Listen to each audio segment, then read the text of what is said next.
I'm a welder fabricator at Safe Boats International. I started here December of 2018. I'm a work lead, so I try to move the team along in the build process, whether that's getting parts for the guys or like trying to help solve issues, trying to teach. I'm also a learner as well. The guys can always teach me things.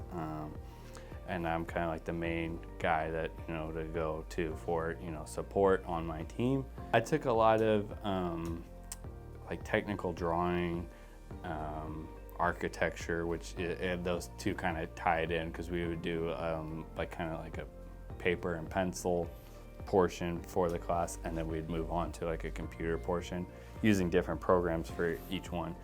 Seeing the end result like in the water.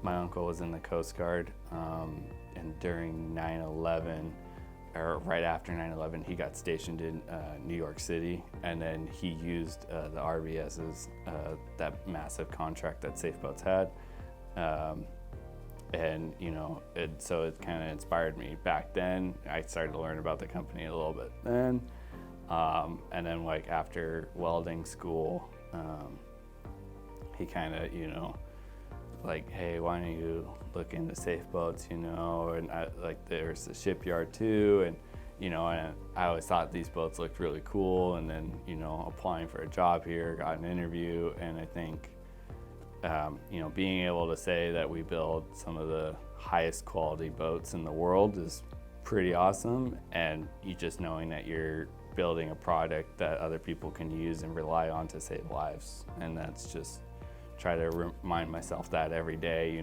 making sure that our quality is up, because we have to have the most reliable product out there, and I believe we do. So I think there's part of me that always makes sure to lay down good quality welds as much as possible and to build the boat as best I can, so that people can use it whenever they need to, and like kind of going back to that. The service is like we're here to provide a product that people can rely on every single day. The big thing I learned from going from like welding school to job is don't be afraid to ask questions, because it's a lot different welding on a table than it is in the boat. So just being aware of like how every like little detail impacts that, and just take your time, ask questions, know you're gonna mess things up. So just for me, it's just continue to learn from guys on my crew and try to get better every day. Big thing I've learned is just to be patient. You're not gonna learn it all at once. You're not gonna be great at first. Be willing to take hard criticism, but learn from it. Try to get better, a little better every day. There's a lot of information, whether it's just welding or building a boat. There's a lot of information. Just take it all, take your time, learn it, work hard, show up, and that you're gonna get through it. And that's the biggest thing I've learned, is just be patient and work hard.